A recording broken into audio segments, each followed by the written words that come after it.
2장 34절 말씀 함께 보겠습니다. 사무엘상 2장 21절 2장 34절 말씀 우리 함께 두 말씀 함께 합독하겠습니다. 여호와께서 한나를 공고하사 그로 잉태하여 세 아들과 두 딸을 낳게 하셨고 아이 사무엘은 여호와 앞에서 자라니라. 내 두 아들 홈리와 비느하스가 한 날에 죽으리니 그 둘이 당할 그 일인에게 표징이 되리라.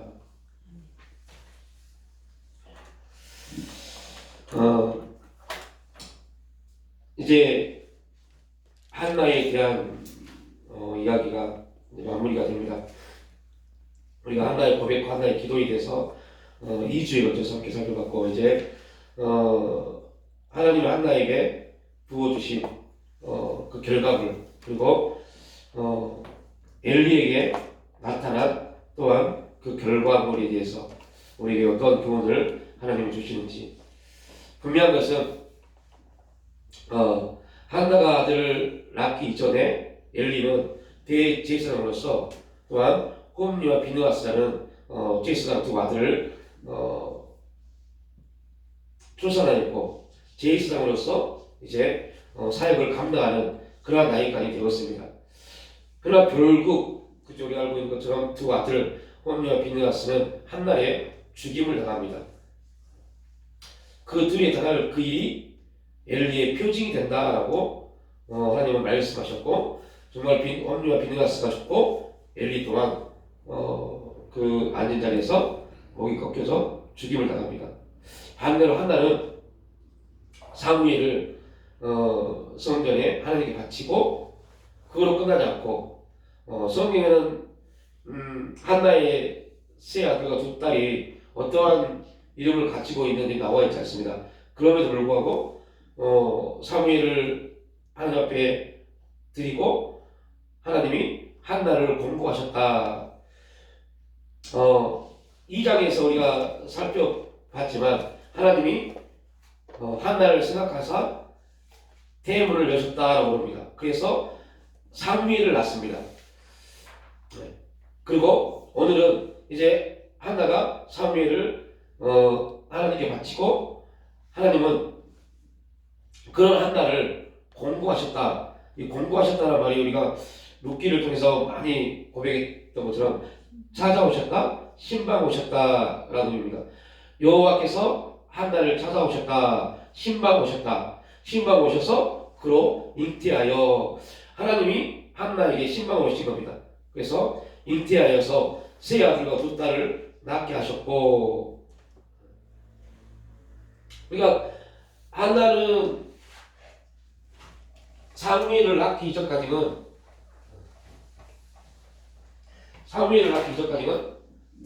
자녀로 인해서, 그죠? 자녀로 인해서 하나님께 저주받았다라는 그러한 소리를 듣고 너의 믿음은 가짜다라는 소리를 분이날 통해서 계속 이러한 공격을 받았습니다. 이거는 우리에게 굉장히 중요하죠. 사탄이 우리에게 공격하는 내용이 우리가 기도하는 어떠한 것들, 이거에 대해서 사탄을 공격합니다. 야, 하나님이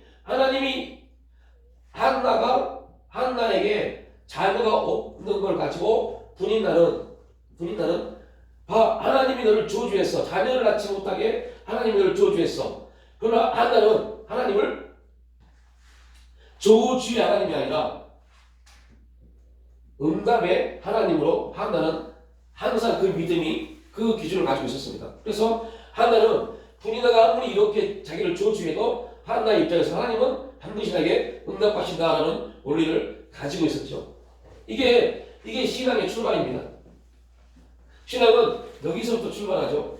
그러니까 당신에게 믿음이 있습니까? 라고 말할 때 네가 아니라 이렇게 말하면 그건 믿음이 아닙니다. 당신에게 믿음이 있습니까? 라고 말할 때 우리가 그 믿음에 대해서 말할 수 있는 것은 하나님은 반드시 나에게 응답하신다라는 저 확신이 우리 가운데 있어야 돼요. 이 확신이 없는 믿음은 가짜입니다. 그러니까 우리가 너무 많이 그냥 그래서 우리가 배웠죠. 무지와 어휘라는 거, 이 두 가지 때문에 하나님의 역사와 나와 전혀 무관한 기준이 되어버립니다. 우리 너무 무지합니다. 하나님에 대해서 너무 무지합니다. 여기서 무지하다는 말은 뭘 말하냐면,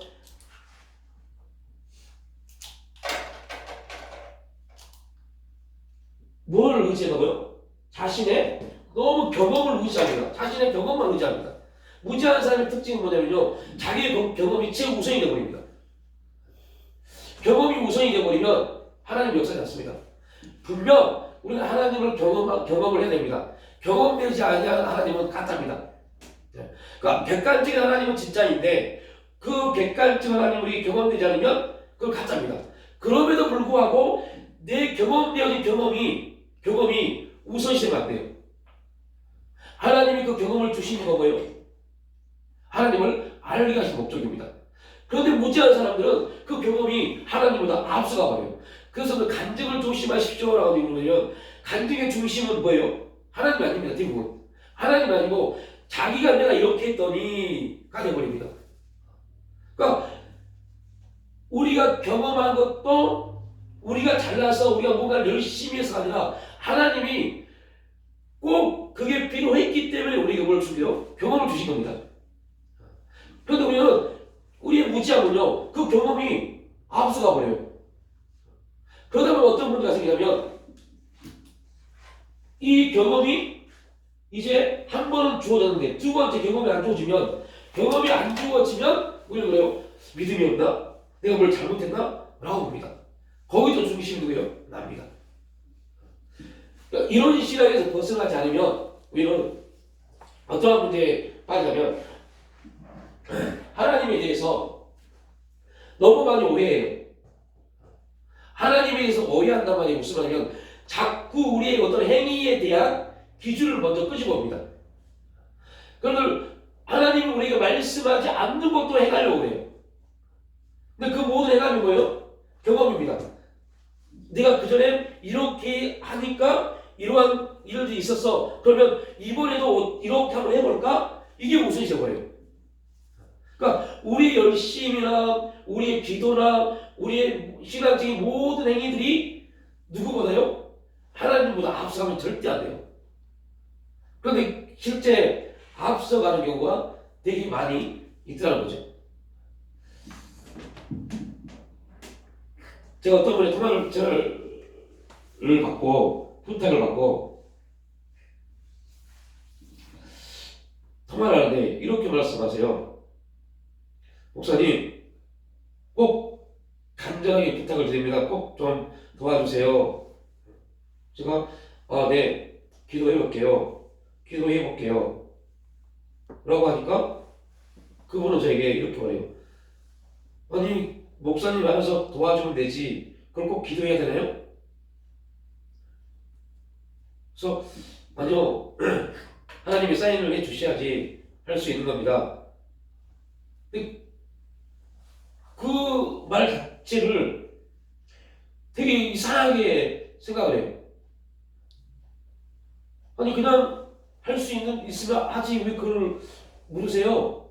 하나님께 물어보고 하신다는 것에서 이렇게 말해요. 목사님 혹시 싫어서 그렇게 말씀하신 겁니까? 라고 말해요. 자기 부탁이 싫어서 하나님께 기도한다고 말씀하십니까? 라고 말을 하더라고요.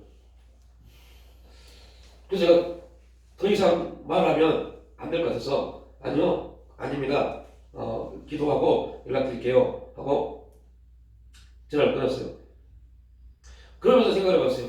과연 이 사람은 교회를 다니고 있을까? 아니, 하나님을 만난 적이 있을까? 심지어 이 사람은 과연 말씀을 한 번이라도 읽어봤을까? 이런 이제 생각이 들어요. 오늘도 또 전화가 왔어요. 목사님 급해요. 그래서 제가 그랬어요. 당신 형제님이 급하다고 하는 그 급함이, 형제님은 환경적으로 상황적으로 급하지만 하나님은 전혀 급하지 않을 수 있으니까 저는 조금 더 하나님께 기도하겠습니다. 그리고 결정하겠습니다. 거의 대부분의 성도들, 그리스도인들이 이런 묻고 행함에 대한 훈련이 되지 않으면 거의 대부분의 그리스도인들이 그렇게 기준을 가질 거라고 봐요. 뭐 굳이 그런 걸 기도합니까? 라는 거. 그러니까 어떠한 사람들에게는 기준이, 예를 들면 제가 오늘 그 형제가 저에게 부탁한 그 물질의 구함이 어떠한 사람에게는 별로 크지 않게 보일 수 있어요. 별로 크지 않게 보이기 때문에 그냥 내가 할게 할 수 있는 부분일 수 있습니다. 그런데 어떠한 사람에게는 또 어떤 사람에게는 그 물질의 금이 되게 크게 느껴질 수 있어요. 그런데 크게 느껴지든 그렇지 않든 간에 중요한 것은 우리가 뭔가를 행했을 때 그것이 하나님이 기뻐하시는 거냐 아니냐에 대한 기준을 확실히 가지고 있어야 하는 거죠. 그러면 너무 윤리적인 부분에, 그죠? 윤리적인 부분에 우리의 어떤 기준이 너무 많이 바뀌어 있습니다. 이게 좋은 거니까, 도와주는 거니까, 좋은 거니까. 만약에 한나가 아들을 낳는 게 좋은 거라고 그냥 윤리적 기준으로 좋은 거였다면 하나님이 한나를 그렇게 그저 오랜 시간 동안 기독케 하시고 격분을 당하는 분인날을 통해서 엄청난 저주를 받고 믿음에 대한 그러한 하나님께 너를 저주했다, 너의 믿음은 가짜야, 이러한 격분을 받을 필요가 없었을 겁니다. 그냥 윤리적으로 내가 한나를 사랑하고 한나가 나를 사랑하니 내가 분인날보다 한나에게 먼저 자녀를 주는 게 맞지, 한나에게 먼저 자녀를 주었을 겁니다. 근데 하나님은 전혀 그렇게 하지 않으셨다는 거죠. 오히려 하나님을 정말 믿고 의지하며 하나님만 신뢰했던 한나에게는 그 고통의 시간을 허락하고, 하나님의 신앙에 대한 기준이 없는 분인날에게는 아무런 고통 없이, 자녀에 대한 고통 없이 오히려 자녀를 더 먼저 출산해서 하나님을 신뢰하는 한나를 공격하게 만들었다는 거죠. 그래서 오늘 중요한 겁니다. 우리에게 어떠한 경험적 체험이 있는 게 믿음이냐 없는 게 믿음이냐 라는 질문을 했을 때 두 개가 믿음입니다. 하나님의 경험이 전혀 없어도 그것도 뭐예요? 믿음입니다. 자칫 잘못하면 우리는 어떠한 기준을, 윤리적 기준에서 어떠한 기준을 가지고 있냐면, 봐라, 이렇게 열심히 믿고 열심히 기도하고 신뢰하니까 하나님이 이러한 축복을 주셨다. 그런데 당신은 이러한 축복을 받지 못한 당신은 뭔가 문제가 있기 때문에 이러한 축복을 받지 못할 거야 라고 말합니다. 근데 성경은 전혀 그렇게 말하지 않습니다. 아무런 경험이 없어도 하나님은 그를 똑같이 사랑하십니다. 아무런 응답이, 우리가 느끼는 응답이 없을지라도 하나님은 동일하게 하나님의 사랑을 우리에게 부은 바 되어집니다. 이 기준이 무지하고 오해의 문제에 있는 사람들은 경험되지 않기 때문에, 체험되지 않았기 때문에, 응답이 없기 때문에 하나님이 너를 저주한 거야. 그래서 네가 믿는 그 믿음은 가짜야 라고 말합니다. 우리 동일합니다. 우리에게도 이제 하나처럼 자녀라고 합시다. 이게 우리가 응답받아야 될 기도의 내용입니다. 동일합니다. 우리도 사단은 이렇게 참시합니다. 우리가 이걸 놓고 계속 기도하고 있을 때 사단은 말합니다. 야, 하나님이 너를 사랑하지 않으신가 봐. 야, 너의 믿음이 뭐 문제가 있는 것 같아. 이렇게 우리를 참수합니다. 그때 수많은 그리스도인들은 이 내용에 있어서 그런가 생각을 한다는 거죠. 왜 그러냐면 실제 내가 기도하고 기도하고 있는 거에 대해서 뭐가 없어요? 경험되어지고 체험되어지는 게 지금 일어났기 때문에 이러한 문제에서 우리가 해결받지 못하면 하나님이 찾아오셔도 그분을 하나님으로 받아들이지 못합니다. 그러면 세례 요한요, 요한복음 1장을 한번 보시래요. 재미난 장면이 하나 있습니다.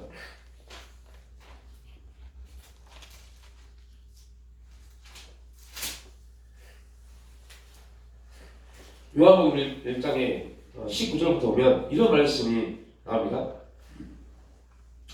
유대인들이 예루살렘에서 제사장들과 레위인들을 요한에게 보내어 내가 누구냐 물을 때 요한의 증언이 이러하니라. 자, 유대인들, 그러니까 제사장들과 바리새인들이 요한에게 옵니다. 그 당시 요한이 어떤 사람이었어요?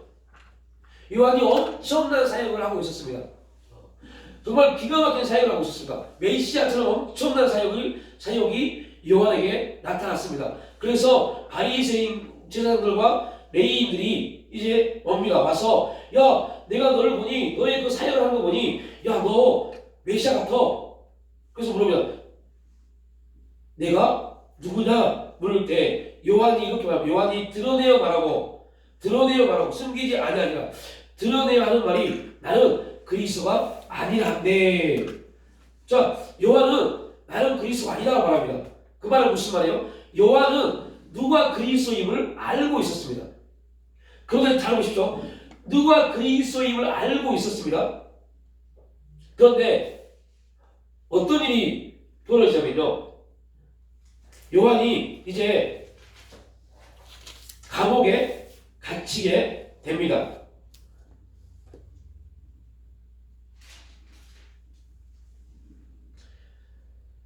요한이 그리스도와 예수님이 메시아가 어떠한 사람인 것을 알고 있던, 그리고 어떠한 고백대요?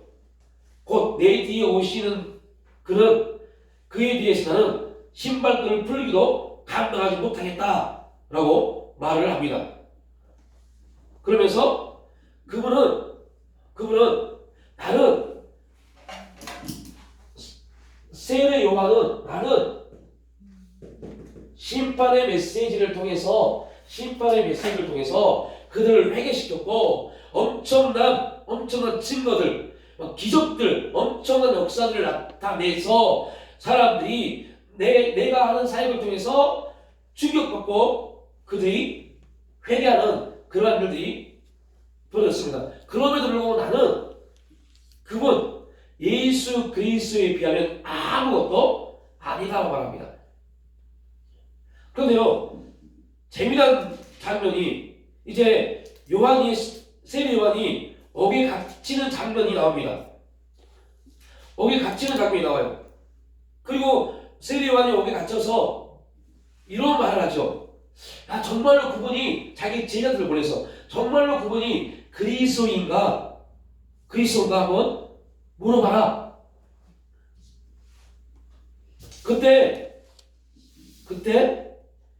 예수님이 요한을 향해서, 그 제자들을 향해서 뭐라고 말씀해요? 야, 너희들 내가 너희들에게 나에 대해서 이렇게 요한에게 가서 말을 해라. 누가복음 4장을 보겠습니다.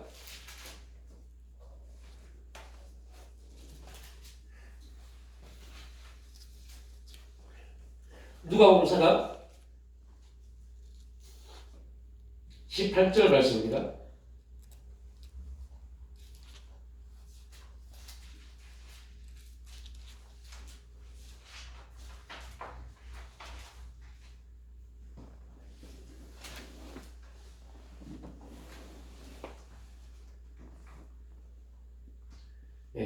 주의 성령이 내게 임하셨으니 이는 가난한 자에게 복음을 전하게 하시고 내게 기름 부으시고 나를 보내사 포로된 자에게 자유를, 눈먼 자에게 다시 보게 함을 전파하며 눌린 자를 자유롭게 하고 주의 영의 해를 전파하게 하심이라.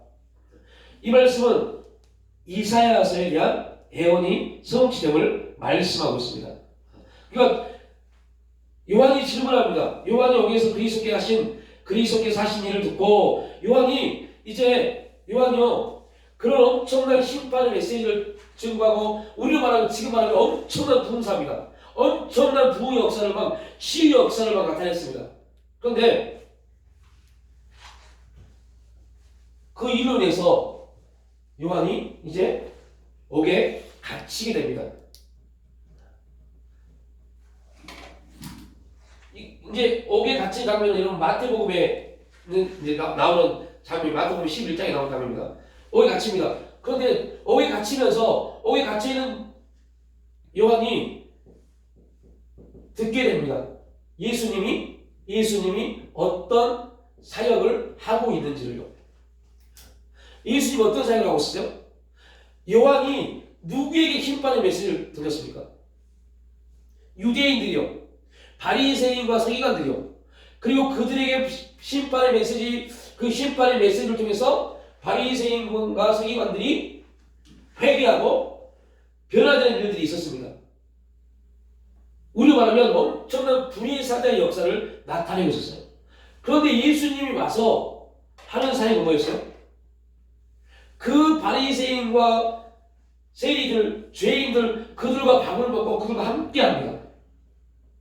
지금 예수님이 메시아, 요한의 입장에서 예수님이 메시아라면 어떻게 했어야 돼요? 요한과 똑같이 그 연장성산에서 그 일을 했어야 돼. 이거는요. 그러니까 요한이 의심이 들어와요. 어떤 의심이 들어와요? 야, 내가 지금 예수님이 하신 사역을 보니까 이거 내 사역과 너무 다른데? 막 심판의 메시지를 던져서 이 사람들이 막 벌벌 떨면서 주 앞으로 나와야 되는데 그렇지 않고 예수님이 뭐예요? 같이 밥 먹고 같이 돌아다니면서 그냥 말씀만 친 거예요. 그러나 요한의 입장에서는 그게 도저히 받아들일 수 없는 겁니다. 그래서 요한이 생각하는 메시아는 어떤 메시아예요? 그런 메시아예요. 자기가 했던 그러한 메시아예요. 그런데 요한에게 들려진 메시아의 소식은 심판의 메시지가 없어요. 그냥 말씀만 증거하고 그냥 요한이 생각하기는요 뚫레 놀러 다니는 것 같아요. 그래서 너무 답답해서 제자들을 보냅니다. 야, 가서 이렇게 물어봐라. 당신이 정말 우리가 기다리는 메시아입니까? 조금 전에 요한복음을 읽었죠. 요한은 누구를 아세요? 자기는 그 예수 메시아에 비하면 메시아의 무엇도요? 신발끈도 만들 수 없는 그러한 존재입니다. 나는 물로 일을 하지만 그분은 성령으로 막 이렇게 말합니다. 그러니까 지금 요한의 기준에서 메시아는 어떤 사람이에요? 자기는 물이지만 예수님 뭐예요? 성령의 능력으로 너희를 싹 쓸어버릴 수 있는 그러한 존재다.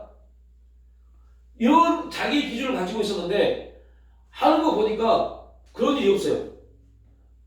그래서 여기서 의심을 갖습니다. 메시아를 봐도 경험을 해도 그 경험이 우리의 신앙을 계속 이끌어 갔습니다. 의심합니다. 그런 지나가 버립니다. 정말 당신이 그 사람입니까? 라고 물어봅니다. 그랬더니 자 마태복음 11장을 볼게요. 제가 이 말씀을 왜 드리냐면 우리 기도에 대한 부분을 좀 설명을 해봅니다. 한나에 대해서 마태복음 11장 4절로 5절 말씀. 이제 이렇게 예수님이 말씀합니다. 4절부터 시작. 예수께서 대답하여 이르시되 너희는 가서 듣고 보는 것을 요한에게 아니되 맹인이 보며 못 걷는 사람이 걸으며 마음의 환자가 깨끗함을 받으며 못 듣는 자가 들으며 죽은 자가 살아나며 가난한 자에게 복음이 전파된다. 아멘. 이게 어디에 나오는 말씀이요? 이사야 61장이에요. 이게 무슨 말이에요? 여러분 되게 중요한 메시지입니다. 지금 신내 요한은 자기의 기준을 가지고 자기의 경험 안에서 메시아를 바라보고 있었습니다. 그런데 예수님은 그걸 다 깨뜨려냅니다. 그리고 요한에게 요한에게 다시 말합니다. 야, 세례 요한, 너 구약의 이사야 61장 1절 말씀을 알고 있지? 이사야 61장 1절 말씀이 뭐냐? 오늘 우리가 읽었던 마태복음 11장 4절 5절 말씀입니다. 이 말씀을 들려줍니다. 나는 이사야 61장 1절 말씀을 해가고 있어 라고 말합니다. 그러니까 세례 요한이 이 말을 딱 듣고 믿어버립니다. 여러분, 우리의 신앙이, 그러니까 이 분이다 같은 신앙인들은요, 자꾸 뭘 추구해요? 경험이 있냐, 체험이 있냐, 뭐가 나타나냐, 요것만 지금합니다. 이게 없으면 저주받은 사람입니다. 하나님을 사랑하지 않기 때문에 그런 거야. 너희 믿음이 잘못된 거야 말합니다. 너희 믿음이 잘못됐기 때문에, 하나님이 너를 사랑하지 않기 때문에 너는 자녀, 너는 응답이 없는 거야. 분이다 같은 신앙인들은 자꾸 행위를 끄집어내요. 행위를. 너 기도하지 않아서 그래. 기도하지 않아서 그래. 분명 그 사람이 기도하지 않아서 그럴 수 있어요. 그러나 우리가 사람이 성도가 성도에게 당신 기도하지 않아서 그래 라고 하면 이거는요, 분이다 같은 신앙입니다. 우리 절대 그런 소리 하면 안 돼요. 왜요? 기도를 하고 있는 나도 기도하지 않진 않겠죠. 나름대로 기도하고 있겠죠. 그러한 그도 내가 보기에는 기도하지 않는 것처럼 보일지라도 그 사람도 하나님이 똑같이 사랑하는 사람입니다. 그런데 내 말이 당신 기도하지 않아서 왜 당신이 기도하는 게 그렇지 라는 한순간부터 어떤 문제에 빠져버려요? 당신과 함께한 하나님은 나를 통해서 무의식을 당하게 됩니다. 그분과 함께한 하나님이 내 말 때문에. 그래서 우리는 분이다 같은 신앙이 되면 안 돼요. 그래서 이 사람들은 자꾸 보여진 어떠한 것을 가지고 신앙을 말합니다. 요한도 그랬어요. 요한도 그 엄청난 세례 요한, 우리는 세례 요한이 어떠한 사역을 했는지 모릅니다. 안 배웠기 때문에. 그런데 여러분은 신구약 중간사를 공부하고 이제 예수님 오시기 전 이스라엘 백성들의 그 요세푸스의 역사관을 공부하면요, 세례 요한은요, 그 세례 요한의 사역만 기록해도 성경 한 권을 쓸 수 있습니다. 어마어마합니다. 그러니까 바리새인들, 제사장들, 레위인들이 그가 메시아라고 착각한 겁니다. 어마어마해요. 그런데 중요한 것은 그런 엄청난 사역을 한 사람도 감옥이라는 환경이 딱 임하니까 그 감옥에 딱 갇히니까 누구를 의심해요? 자기의 신앙, 자기가 바라봤던 메시아를 의심하기 시작합니다. 그러니까 여러분을 다시 말하면, 여러분 우리가 하나님에 대해서 의심하고 갈등하는 건 당연합니다. 그게 잘못된 게 전혀 아닙니다. 하나님에서 갈등하고 의심하는 건 당연합니다. 그래서 중요한 것은 그 갈등이 낙심으로 끝나버리면 그 인생은 끝나버려요. 갈등할 수밖에 없어요. 의심이 들 수밖에 없어요. 환경 가운데 의심을 둘 수밖에 없어요. 그럼에도 불구하고 꼭 기억할 거, 예수님이 요한을 신앙을 회복시키는 데 있어서 뭐를 가지고요? 말씀이요. 그래서 여러분들 신앙 회복의 가장 첫 출발은 아무것도 없습니다. 오직 말씀 앞에 나가는 겁니다. 말씀 앞에 나가야 돼요. 우리나라에 지금 흐르고 있는 이 기복신앙의 한 원리에서 보면, 엠마오로 간 두 제자가 그들이 생각하는 예수님은 어떤 사람이었어요? 엠마오로 간 두 제자는 예수님과 범생의 기간을 함께 했던 사람들입니다. 엄청난 예수님의 사역을 다 했던 사람입니다. 그래서 이 두 사람은 예수님이 왕이 돼서 로마의 압제에서 우리를 해방시킬 수 있겠구나 생각했어요. 그런데 그들이 왜 낙심하고 엠마오로 떠납니까?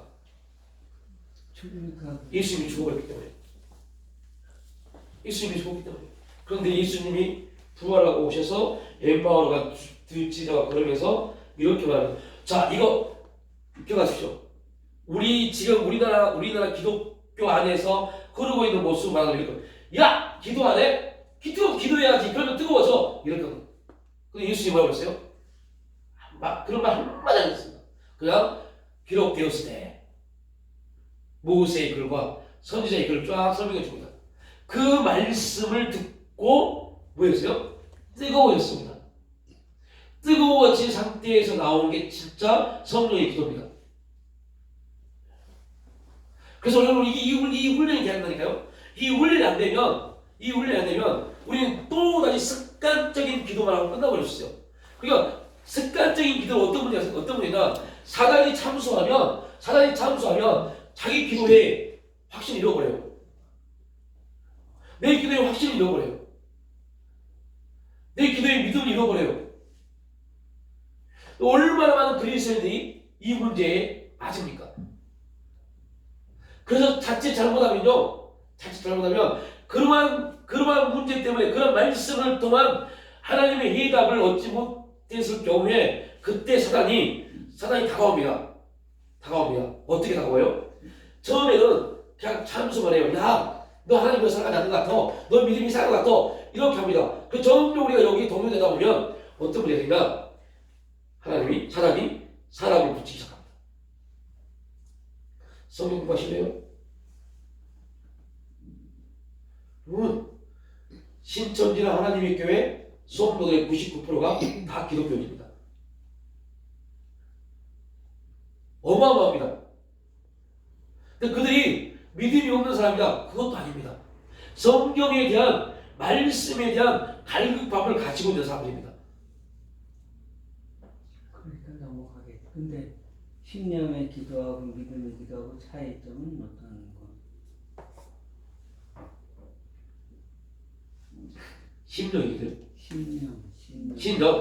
신념의 기도는 바로 이런 겁니다.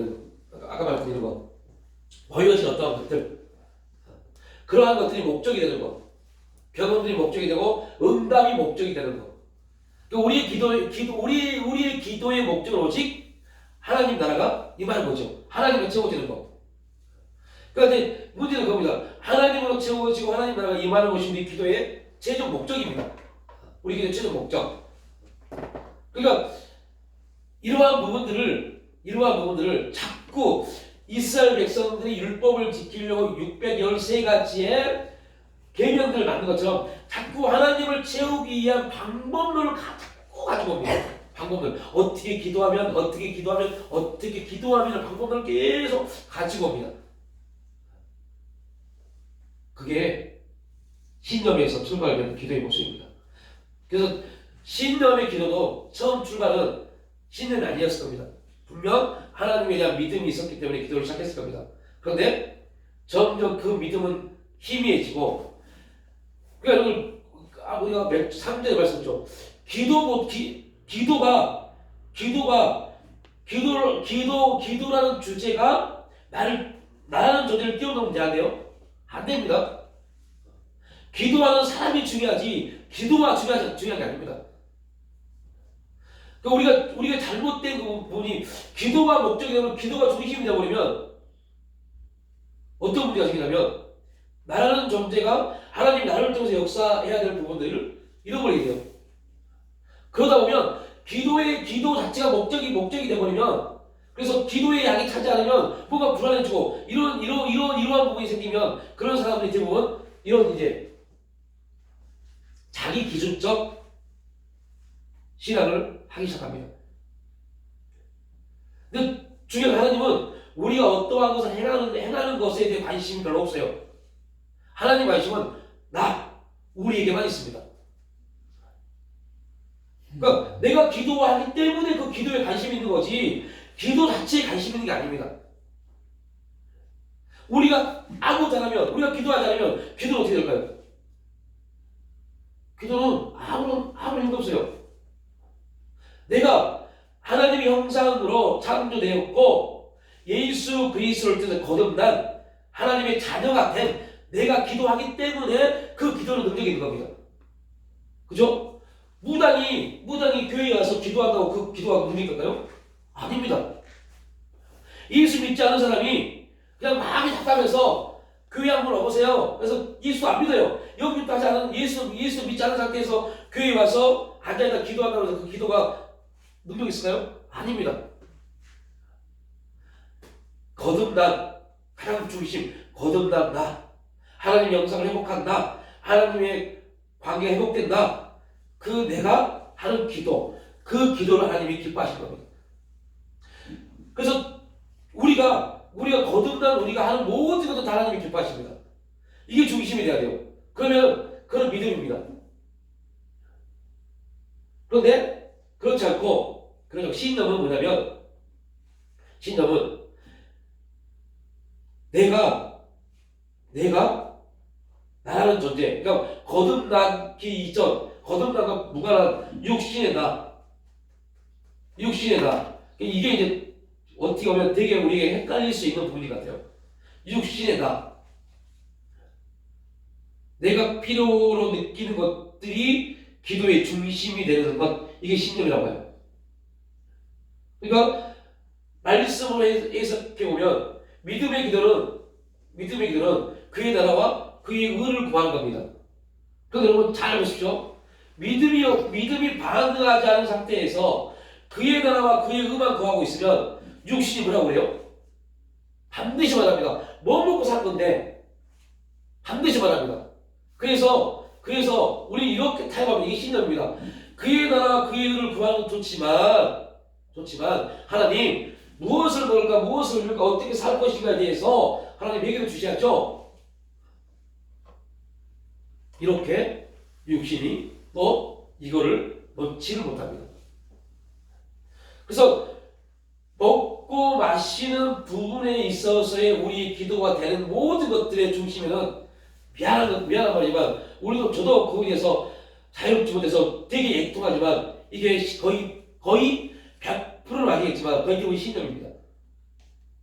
왜 그러면 그냥 내 지금 현실적 삶이라는 필요에 의해서 만들어진 기도. 그래서 이거는 응답이 이루어지지 않으면 뭔가 나타나지 않으면 되게 낙심되고 절망이 돼요. 대부분 그런 기도도 네. 하잖아요. 그러니까 우리가 그러한 기도 때문에 우리의 기도가 되게 잘못된 되게 허망한 기도로 끝날 때가 되게 많죠. 기도해도 별로 그 기도에 대해서 별로 신뢰하지 않습니다. 왜요? 그런 기도를 너무 많이 했고 할 때마다 응답이 별로 없었기 때문에.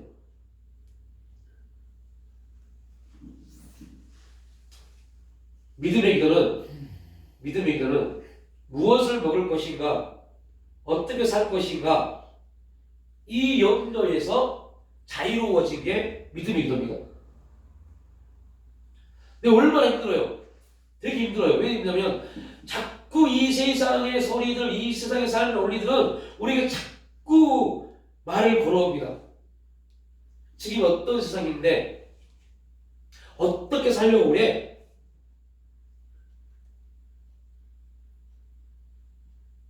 그러니까 자녀 빨리 주시지 빨리 응답하시지 이 분이나의 소리 듣기도 싫고 기분 나쁘고 짜증나고 이렇게 되어버려요. 근데 하나는 격분되어지고 짜증나고 듣기 싫고 하는 모든 것들을 분인나에게 뭐 하지 않고요? 풀지 않고 그거를 어디로요? 하나님께 가지고 왔습니다. 분인나는 그거를 가지고 하나님께 가지고 난 한나에게 또 말합니다. 하나님이 너를 저주했는데 네가 백날 기도한들 그 기도가 응답이 될까? 한나는 자기의 기도는 하나님 반드시 하신다 응답하신다는 믿음이 있었어요. 그래서 아무리 하나님이 너를 저주하셨어 한나는 지금 누구를 믿는데요? 하나님을 믿는데요. 그러니까 우리가 믿는 신념은요 신념의 기도는 하나님에 대해서 우리가 기도하고 있을 때 그 기도가 응답되지 않고 그 기도에 어떠한 역사가 없을 때 그 기도는 우리를 기도한 만큼 낙심하게 만듭니다. 그럼 믿음의 기도는 우리의 기도에 대해서 절대 낙심하지 않습니다. 이유는 우리가 믿음으로 기도하는 모든 것들은 반드시 싹이 나고 자라서 열매를 맺을 거니까요. 그럼 싹이 나고 열매를 맺는다고 믿는 것도 신념으로 봐야 되나? 그 믿음이죠. 믿음이 신념은 싹이 안 가죠. 심을 수가 없기 때문에. 네.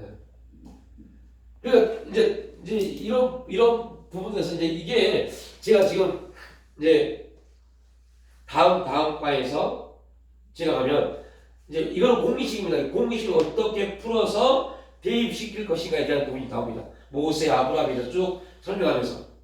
그래서 공리식을 풀기 위해서 먼저 몇 가지 공리식을 계속 설명해 놓은 게 지금 이 부분입니다. 아무튼 자 다시 돌아오면 기준이 사도 신내 요한도 예수님이 어떠한 사람이 어떠한 분인 걸 알면서도 불구하고 그에게 감옥이라는 환경이 딱 닥치니까 의심이 든 겁니다. 의심이 들었어요. 자, 그런데 오늘 한 달을 보십시오. 우리 한 달 지금 거의 한 달을 넘게 나누고 있지만 한 달은 어떠한 감옥이요? 자녀라는 감옥에 딱 갇혔어요. 그리고 분인화를 통해서 이 자녀 때문에 계속 공격받고 있습니다. 그런데 하나는 이거에 대해서 의심하지 않고 의심되어질 모든 걸 가지고 하나님 앞에 무릎 꿇었습니다. 자, 우리가 가져야 될 것. 하나는 어떻게 이 감옥, 요한을 보면요, 이 감옥 같은 거, 이 환경을 어떻게 기도로 나갈 수 있었을까요? 요한은 이 감옥의 환경을 통해서 왜 의심을 했을까요? 저는 이 두 차이에서 뭘 하냐면요, 요한은 나타나는 게 굉장히 많았습니다. 엄청난 일들이 많이 나타났습니다. 반대로 하나는 나타나는 게 아무것도 없었습니다. 어떻게 보면 수많은 경험들, 아무것도 없는 경험들, 이거는 하나의 뭐예요? 고난이었겠죠. 그죠? 하나의 고난이었습니다. 요한은 고난이 있어요, 없어요? 없었어요. 언제 고난을 받아요? 감옥에 갇혔을 때요. 이 고난이 한나의 신앙을 굉장히 하나님을 꽉 붙잡을 수 있는 그러한 신앙으로 만들어준 겁니다. 그래서 고난이 우리에게 유익한 겁니다. 세례 요한도 여러분 세례 요한에 대해서 예수님 뭐라고 평가해요? 여자 중에 낳은 자 중에 최고다라고 말합니다. 그러면 아담의 후손으로 태어난 모든 사람보다 옳등한 사람이 세례 요한입니다. 그럼에도 불구하고 그는 고난이 임하니 잘 나가다 고난이 임하니 의심하게 됩니다. 저는 이 의심을 다른 말로 뭐라고 표현했어요? 신앙의 갈등. 여러분 얼마나 많은 갈등이 있습니까? 할까 말까 해야 되나 말야 되나 어떻게 되는 갈등들. 그러니까 여러분 이러한 신앙인이 있는가 반면에 이러한 신앙인들이 있을 수 있어요. 모태 신앙인들의 대부분은 요한처럼 이렇게 했죠. 그죠? 부모 때문에 잘 교회 나오다가 이제 스스로 설 때가 딱 된 이 감옥입니다. 이제 스스로 뭔가를 해야 돼요. 그게 삶에 대한 감옥일 수 있고 뭐에 대한 감옥일 수 있어요. 이거는 뭐예요? 갈등이 많은 야 이거 이제 골치 아프네 이거 이제 어떻게 해야 되지 뭐 갈등이 많은 겁니다. 얘들이 어렸을 때는 어떤 분으로 교회를 다니고 막 그래서 이 아이들이 뭘 알고 할까 얘들이 신앙에도 고난이 있을까요? 없어요. 엄마가 교회 가자니까 교회로 갑니다. 기도하자 그러니까 뭣도 모르고 그냥 예를 들면 얘가 방언을 받았을까 안 받았어요? 안 받았어요. 근데 엄마가 기도하니까 기도합니다. 아무것도 몰라요. 근데 매일매일 교회 옵니다. 하루도 빠짐없이 교회 옵니다. 근데 이 아이가 커서 스스로 삶을 딱 살아가려고 할 때 그때 감옥이 생깁니다. 어떻게 해야 되지? 이게 뭐지? 그 열심히 교회 다녔는데 이거 뭘까? 갈등이 임합니다. 내가 지금 이게 뭐지? 의심이 됩니다. 어떤 사람들은 고난부터 시작합니다. 고난부터. 예수를 믿자마자 고난이 시작됩니다. 고난이 시작돼요. 그러니까 공통점은 뭐예요? 차이점은 고난이 처음부터 고난이 임했고, 이 사람은 잘 나가다가 중간에 감옥이나 고난을 받았고, 이게 차이점입니다. 공통점은 뭐예요? 고난을 통해서 뭐 했어요? 깨닫게 됐습니다. 고난이 주어짐으로 깨닫게 됐습니다. 그래서 성경은 고난이 내게 유익이다. 주의 일을 내를 내가 알게 되었다. 주의 목표를 깨닫게 되었다고 합니다. 그래서 공통점입니다. 동일합니다. 우리도 마찬가지입니다. 하나님은 어찌 되었든 간에 고난을 통해서, 고난을 주기 전에 깨달으면 얼마나 좋겠어요. 근데 그렇게 우리가 그렇게 하나님을, 그런 위로부터 온 지혜가 충만하지 않습니다. 그래서 고난이 안 주어지면요, 그냥 내가 윤리적인 부분에 빠져서 내가 잘한다고 착각을 해요. 막 완전 신앙을 쫓아가는 게 아니라 그래도 난 열심히 뭔가 하고 있겠지만 착각을 해요. 그런데 고난이 딱 되잖아요. 그러면요, 잘하기는커녕 아무것도 안 남아요. 아무것도 없어요. 낙심돼버려요. 절망돼버려요. 만약에 우리에게 그런 일이 있다면 우리는 어떤 부분이 있다고요? 심각한 갈등, 의심이 지금 들어온 겁니다. 이거 정말 내 믿음이 진짠가? 그러니까 돌이켜보면 그리스도인들에게 신앙에 대한 의심이 있고 갈등이 있다는 것은요, 나쁜 게 절대 아닙니다. 반드시 갈등할 수밖에 없어요. 왜요? 죄에 대한 육신을 가지고 있잖아요. 거듭났지만, 구원받았지만, 예수 그리스도의 십자가 사건을 통해서 구별됐지만, 아직 우리는 육신의 죄성을 덧입고 있습니다. 그래서 육신의 죄성이 계속 갈등하게 할 수밖에 없습니다. 갈등이 임하고, 심지어는 갈등이 임하고 의심도 되고, 심지어는 진짜 하나님이 살아계신가 할 정도로의 고민도 생깁니다. 그럼에도 불구하고 거듭난 자들, 은혜 받은 사람들은 그 갈등이 생길 수밖에 없는 환경과 상황 속에서 누구를 만나게 돼요? 예수를 만나게 됩니다. 왜요? 그 일을 누가 하세요? 성령님이. 그럼 성령님이 우리 가운데 오셔서 하는 일은 다 하십니다. 성령님 하신 일은 어떻게든 예수를 더 깊게 알게 하십니다. 그래서 사도 바울이 복음을 두 가지로 설명합니다. 사도 바울이 복음을 두 가지로 설명했는데, 그 첫 번째 복음은 다음에 설명하고요. 두 번째 뭐라고 하냐면, 예수를 아는 지식이 뭐라고 해요? 가장 고상하다고 합니다. 이게 복음입니다. 사도 바울이 말한 복음이 두 가지인데, 첫 번째 복음은 다메섹 복음에 설명하고, 두 번째 복음이 빌립보서로 합니다. 예수를 아는 지식이 가장 고상하다. 여러분, 우리는 그렇게 하는 일을 갖고 가십니다. 성령께서 고상한 지식으로 우리를 만들어 가십니다. 그래서 환경 사건을 통해서 그 환경 사건이 우리에게는 고난으로 다가옵니다. 그런데 그 고난을 통해서 성령님이, 거듭난 사람들은 성령님이 우리를 격동하시는데, 어떻게 해요? 예수를 더 깊이 알아가게 하십니다. 그래서 여러분들, 우리가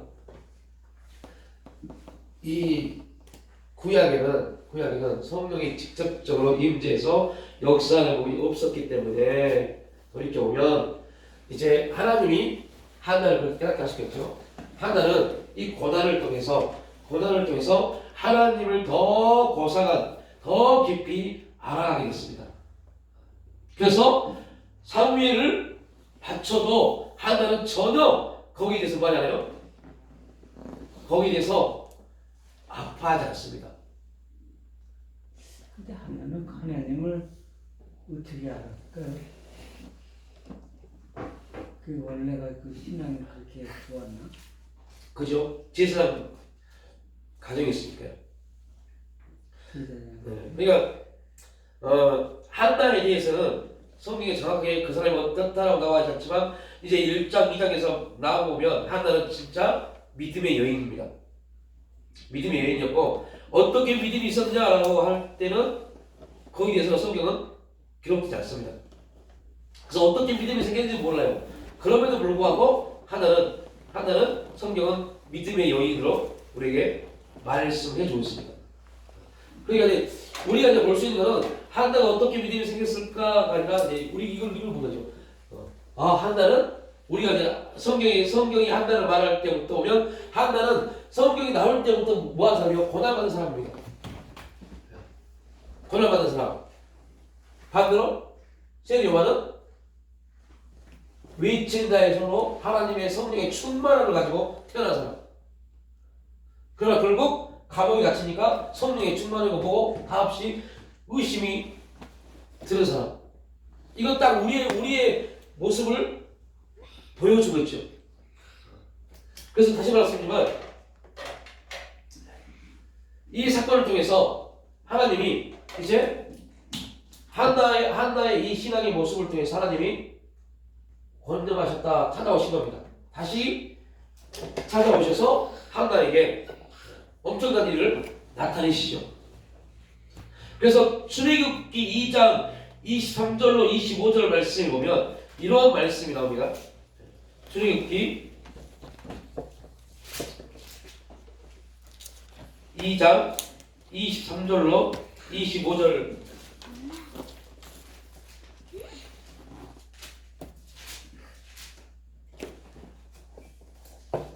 이건 이제 출애굽 사건 때 이스라엘 백성들이 어떻다라는 부분에 대한 내용이죠. 23절로 25절 말씀이요.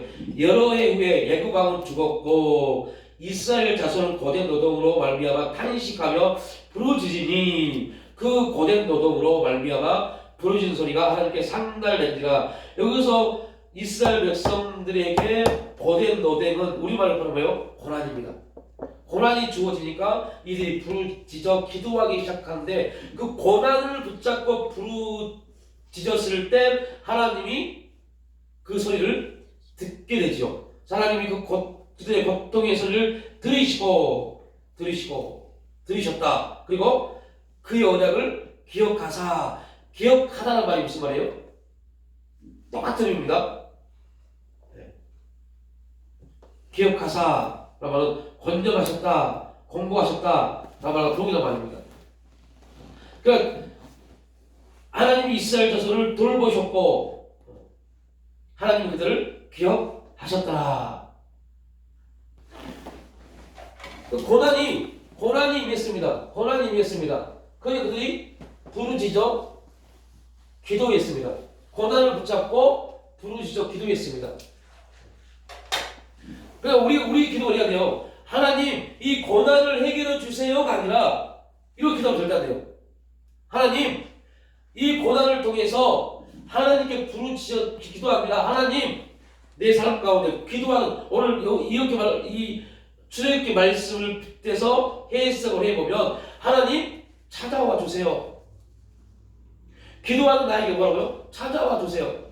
이거 해결해 주시가 아니라 기도하고 있는 나에게 찾아와 주세요. 하나님이 찾아와 주셔야 돼요. 그 기도는 그러한 사람은 뭐 하잖아요? 넘어지지 않습니다. 그런데 분명 기도를 통해서 문제가 해결되는 일들이 있습니다. 찾아오신 하나님을 만나지 못하고 해결된 문제가 본 사람들은 또 어떠한 환경이 있었을 때 해결되려면 의심합니다. 그들은 어린 아이의 모습입니다. 수십 년을 믿어 어린 아이도 그렇게 삽니다. 그러니까 이제 마치면서 이렇게 말씀드리면 저 뒤에 있는 저 아이가 저희 집에 23살짜리 큰딸이가 거의 비슷해요. 요즘 애들이 그래요. 뭘 말씀을 하냐면 그날 자기의 어떠한 문제들이 해결받지 않으면 충족되지 않으면 금방 기분 상해버립니다. 막 좋다가요. 나이는 23살, 아니 뭐 징계를 떠나서 40살, 50살 먹은 사람도 똑같아요. 막 좋다가도 금방 이 문제 때문에 돌아져서 그는요 어린아이입니다. 나이는 50살 먹었는데 어린아이입니다. 그를 뭐라고 해요? 인격적이지 못하다고 해요. 인격적이지 못합니다. 여러분들 왜 결혼을 해야 된다고 해요? 나이 어린 사람이 결혼해야 돼요. 결혼하면 뭐예요? 상틀을 틉니다. 상틀을 텄다는 말이 무슨 말이야? 어른이 됐다는 겁니다. 그러나 나이 60, 70에서 결혼하지 않으면요 뭐가 돼요? 어린아이입니다. 상틀을 틀지 못합니다. 그럼 신앙도 똑같습니다. 계속적으로 성장하지 못하면 어떤 문제가 돼요? 계속 그 문제에 대해서 넘어지고 합니다. 그 하나님이 또 이렇게 세워 주십니다. 또 그 문제에서 또 넘어집니다. 이렇다 아닙니다. 성장하지 못하기 때문에. 성장하지 못하면 계속 똑같은 문제 계속 넘어져요. 이제 제가 요 부분 마지막 결론 이 부분을 하고 금요일날 부요함, 뭐가 부요함인지 이제 잠깐 설명하고 다음까지 넘어갈 텐데요. 여러분 가난을 어떻게 해결해요? 가난을 어떻게 해결해요? 오늘 우리가 이사야서 말씀 봤잖아요. 누가 못 봤어요? 가난한 자에게 뭘 해요? 돈을요? 아닙니다. 가난한 자에게 뭘 해요? 복음을 줍니다. 여러분 그래서 가난을 해결하려고 돈 번다고요? 그 사람은 절대 돈 벌지 못합니다.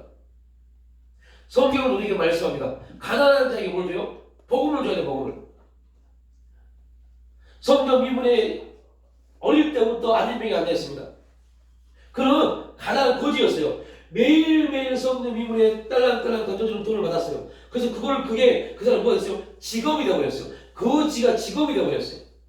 그날은 도무지 자기 직업, 돈을 구걸하는 직업 앞에 안진병이 앉아서 돈을 구걸하고 있었어요. 그날 베드로와 요한이 그 안진병이를 바라봅니다. 그리고 이렇게 말하죠. 그래서 하고 있죠. 야, 나는 네가 원하는 은과 금은 없어. 그럼 나에게는 이상한 게 하나 있어. 그게 뭐예요? 복음이요. 예수 그리스도요. 나에게 있는 것으로 내게 주노니 뭘 줬어요? 복음을 줬어요. 그래서 복음이 뭐예요? 기쁜 소식이요.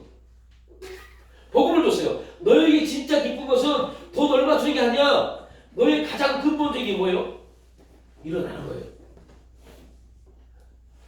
그러나 이 지금 안진병이는 어렸을 때부터 안진병이었기 때문에 나는 일어날 수 있다 없다? 없어요. 그러면 일어날 수 없음을 알고 있기 때문에 이 사람에게 지금 지혜를 필요한 게 뭡니까? 돈입니다.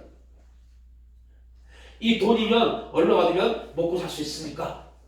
먹고 살 수 있으니까 버금이고 뭐고 먹고 살 수 있으니까 이거였는데 베드로와 요한은 말합니다. 야, 은과 금이 필요 없어.